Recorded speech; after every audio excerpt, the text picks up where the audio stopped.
बिस्मिल्लाहिर्रहमानिर्रहीम। अस्सलामु अलैकुम नाजरीन, तमाम अंबियाए कराम अलैहिमुस्सलाम बकरियां क्यों चराते थे? अंबियाए कराम जैसी अजीम हस्तियों को बकरियां चराने का हुक्म क्यों दिया गया?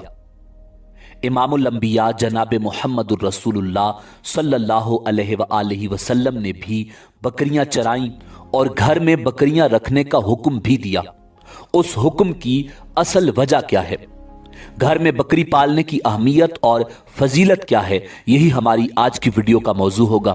और आज हम आपको बकरियों और अंबियाए कराम अलैहिमुस्सलाम की निस्बत और मोहब्बत के हवाले से इंतहाई ईमान अफरोज मालूमात फराहम करेंगे। मगर वीडियो में आगे बढ़ने से पहले अगर आप हमारे चैनल पर नए हैं तो बराए मेहरबानी हमारा चैनल info@adil सब्सक्राइब करें, जहां आपको बिलखुसूस इस्लामिक हिस्ट्री और बिलुमूम दुनिया भर की मुनफरिद मालूमात पर मबनी वीडियोस मिलती रहेंगी। नाजरीन, बुखारी शरीफ में हुजूर नबी रहमत इमामुल अंबिया जनाब मुहम्मदुर रसूलुल्लाह सल्लल्लाहु अलैहि वसल्लम का इरशाद पाक है, मा बअसल्लाहु नबिय्यन इल्ला रअल गनमा फ़क़ाल अस्हाबुहु व अंता फ़क़ाल नअम कुन्तु अरआहा अला क़रारीत लिअहलि मक्का। अल्लाह ताला ने जितने भी अंबियाए कराम अलैहिमुस्सलाम भेजे, हर एक ने बकरियां चराई हैं। सहाबा ने पूछा, आपने भी? फरमाया, हाँ, मैं भी अहले मक्का की बकरियां कुछ उजरत पर चराया करता था। नाज़रीन, उलमा ने अंबियाए कराम अलैहिमुस्सलाम के बकरियां चराने की कुछ वजूहात बयान की हैं। यानी अल्लाह ताला ने उस मरहला प्रोसेस से उनके अंदर कुछ औसाफ पैदा किए जो एक नबी में लाजिमन मौजूद होने चाहिए। नबी ने कौम की क़यादत करनी होती है, लोग मुख्तलिफ रास्तों पर भाग रहे होते हैं, उनको कंट्रोल करना और एक सीधे रास्ते पर चलाना बहुत मुश्किल काम है जो बिलाशुबा बगैर ट्रेनिंग के सरंजाम नहीं दिया जा सकता। इसीलिए अल्लाह रब्बुल इज़्ज़त ने नबूवत से कबल अपने नबियों की ये ट्रेनिंग और तरबियत बकरियां चरवाकर उनके अंदर क़यादत और लीड करने की सलाहियत पैदा की। बकरियों का रेवड़ यानी गला एक ऐसा रेवड़ और गला होता है जिसमें बकरियां इधर उधर भागती हैं और उनको कंट्रोल करना और सीधे रास्ते पर लेकर चलना इंतहाई मुश्किल काम होता है। दूसरी चीज जो हर नबी में होनी चाहिए वो सब्र और उम्मत का गम है। चुनाचे बाज रिवायात में आता है कि एक दिन अल्लाह के जलीलुल कद्र पैगंबर हजरत मूसा अला नबीना अलैहिस्सलाम हजरत शुएब अलैहिस्सलाम की बकरियां चरा रहे थे। वाज़ेह रहे कि अल्लाह के पैगंबर हजरत मूसा अलैहिस्सलाम ने 10 साल अल्लाह के दूसरे पैगंबर हजरत शुएब अलैहिस्सलाम की बकरियां चराई। एक दिन आप बकरियां चरा रहे थे कि एक बकरी भाग गई। हजरत मूसा अलैहिस्सलाम उसको पकड़ने के लिए उसके पीछे भागे, मगर बकरी भागती हुई गायब हो गई। यहां तक कि हजरत मूसा अलैहिस्सलाम के पांव पर भागने की वजह से और उस बकरी को ढूंढने की वजह से आबले पड़ गए। बिलाखिर उन्होंने उस बकरी को देख लिया और पकड़ लिया। उन्होंने जब बकरी को पकड़ा तो बजाय बकरी को मारने के आंखों में आंसू आ गए और उस बकरी के सर पर दस्ते शफकत फेरते हुए अल्लाह के पैगंबर हजरत मूसा अला नबीना अलैहिस्सलाम ने इरशाद फरमाया, अगर तुझे मुझ पर रहम नहीं आया तो अपने आप पर ही रहम खाती। अगर तुझे मेरे पांव पर रहम नहीं आया तो कम से कम अपने आप पर ही रहम खाती। अल्लाह ताला ने हजरत जिब्राइल अलैहिस्सलाम को हुक्म दिया, नबूवत के लिए मूसा ही मौजू हैं, क्योंकि उम्मत का गम खाने और उनकी तरफ से ईज़ा और तकलीफ को बर्दाश्त करने के लिए जिस हौसले और दिलो जिगर की ज़रूरत है वो इनमें मौजूद है। यानी अल्लाह रब्बुल इज़्ज़त ने अपने अंबिया की आजमाइश के लिए उनको बकरियां चराने का हुक्म दिया और अल्लाह के हुक्म के मुताबिक तमाम अंबिया ने गलाबानी की। क़यादत और लीडरशिप पैदा करने के लिए ये काम हर नबी से परवरदिगार आलम ने अपनी कुदरत कामिला के मुताबिक करवाया।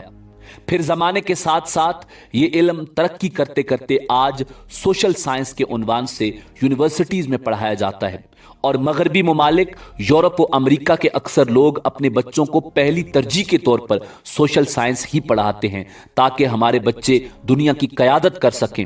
اور اسی سوشل سائنس کو مد نظر رکھتے ہوئے پروردگار عالم نے اپنے انبیاء کو بکریاں چرانے کا حکم دیا۔ ناظرین، حضور تاجدار ختم نبوت صلی اللہ علیہ وآلہ وسلم کی حدیث کے مطابق نبوت سے قبل تمام انبیاء کرام علیہم السلام نے بکریاں چرائیں۔ اس کی حکمت یہی ہے کہ بکریاں چرانے سے انبیاء کا صبر و وقار ظاہر ہو جائے کہ یہ بکریوں کی چرواہی صبر و حلم کی عادت پیدا کرتی ہے، کیونکہ بکریاں اکثر مختلف جانب بکھر جاتی ہیں، ان کے جمع رکھنے اور نگرانی میں پریشانی ہوتی ہے۔ اس کام کے لیے انسان میں صبر و برداشت ہونا ضروری ہے۔ اسی طرح اللہ کے پیغمبر حضرت یعقوب علیہ نبینا علیہ السلام بھی گلابانی کرتے تھے، اور انہوں نے اپنی اولاد یعنی تمام بیٹوں کو بھی گلابانی پر لگایا، اور حضرت یوسف علیہ السلام نے بھی بچپن میں اپنے بھائیوں کے ساتھ گلابانی کی، اور بکریوں کو لے کر گلابانی کرنے کے لیے حضرت یوسف علیہ السلام گئے۔ جب بھائیوں نے ان کو کنویں میں ڈالا تھا اس وقت وہ بکریاں ہی چرا رہے تھے۔ ناظرین، اسی طرح تمام انبیاء کے بعد امام الانبیاء جناب محمد الرسول اللہ صلی اللہ علیہ وآلہ وسلم تشریف لائے۔ آپ نے بھی بکریاں چرانے کا، گھر میں بکریاں رکھنے کا حکم دیا۔ ایک حدیث میں ہے کہ آپ نے حضرت ام ہانی رضی اللہ تعالی عنہا سے فرمایا، اے ام ہانی، گھر میں بکریاں اور بھیڑیں رکھو، یہ باعث برکت ہیں۔ بکری گھر میں رکھنے کی برکت حضور نبی رحمت صلی اللہ علیہ وآلہ وسلم کی حدیث سے ثابت ہے۔ اس کے علاوہ بھی بکری انتہائی خوبصورت اور انتہائی نفع بخش جانور ہے، جس کے 2 یا 3 بچے پیدا ہوتے ہیں، اور یہ انسان کو انتہائی نفع پہنچاتی ہے۔ اللہ کے رسول صلی اللہ علیہ وآلہ وسلم نے بکریوں سے انتہائی محبت کی ہے۔ اس کے علاوہ قرآن مجید فرقان حمید اللہ رب العزت نے نبی رحمت صلی اللہ علیہ وآلہ وسلم پر نازل فرمایا۔ اللہ کے نبی نے قرآن اور حدیث کے مطابق اپنی امت کا غم بانٹا، اور اسی امت کا غم بانٹتے ہوئے اللہ کے نبی نے بکریوں سے محبت کی اور بکریوں سے محبت کرنے کا حکم دیا۔ ناظرین، ایک اور روایت ہے کہ رسول اللہ صلی اللہ علیہ وآلہ وسلم نے ارشاد فرمایا، گھر میں بکریاں پالو، اس سے برکت ہوتی ہے۔ ابن ماجہ میں ہے کہ گھر میں بکری کا ہونا محتاجی کے 70 دروازے بند کر دیتا ہے۔ اس کے علاوہ بھی اقتصادی لحاظ سے بکری کی اہمیت کے بارے میں ایک مثل مشہور ہے کہ بکری غریب کی گائے کہلاتی ہے، کیونکہ جو لوگ گائے یا بھینس پالنے کی طاقت نہیں رکھتے تو وہ گھریلو ضروریات پوری کرنے کے لیے بکریاں پالتے ہیں۔ عام طور پر بکری کے دودھ میں چکنائی نسبتاً کم ہوتی ہے، اس لیے یہ دودھ بچوں کی نشوونما اور مریضوں کی بحالی صحت کے لیے انتہائی مفید اور باعث رحمت ہوتا ہے۔ چونکہ حضور نبی رحمت صلی اللہ علیہ وآلہ وسلم نے خود بکری کا دودھ بھی استعمال کیا اور گوشت بھی تناول فرمایا، اسی لیے بکری کے دودھ میں بھی شفا ہے، اور اس کے گوشت میں بھی لذت اور شفا اللہ رب العزت نے رکھی ہے۔ ناظرین، انبیاء کرام علیہم السلام کے بکریاں چرانے کے حوالے سے انتہائی اہم بات، حضور نبی رحمت صلی اللہ علیہ وآلہ وسلم نے ارشاد فرمایا، ہر نبی نے بکریاں چرائیں۔ صحابہ نے پوچھا، کیا آپ نے بھی؟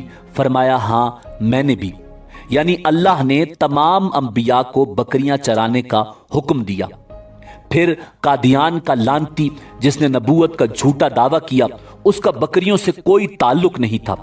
یہاں یہ بات ثابت ہو جاتی ہے کہ اس کا نبوت سے بھی قطعاً کوئی تعلق نہیں تھا، وہ جھوٹا، مکار اور فریبی انسان تھا، اور اگر وہ نبی ہوتا تو وہ بھی بکریاں چراتا۔ مرزا غلام احمد قادیانی کا 1 ہفتہ بھی بکریاں چرانا ثابت نہیں، چہ جائے کہ زیادہ عرصہ۔ لہٰذا یہاں یہ بات ثابت ہو جاتی ہے کہ اللہ کے پیغمبر ہی بکریاں چرایا کرتے تھے، مرزا غلام احمد قادیانی کا نبوت سے کوئی تعلق نہیں۔ नाजरीन, इसी उम्मीद के साथ इजाजत दीजिए कि आपको हमारी वीडियो पसंद आई होगी। मिलते हैं बहुत जल्द एक नई तारीखी, तहकीकी और मालूमाती वीडियो के साथ। देखते रहिए info@adil। अल्लाह रब्बुल इज्जत आपका हामी और नासिर हो।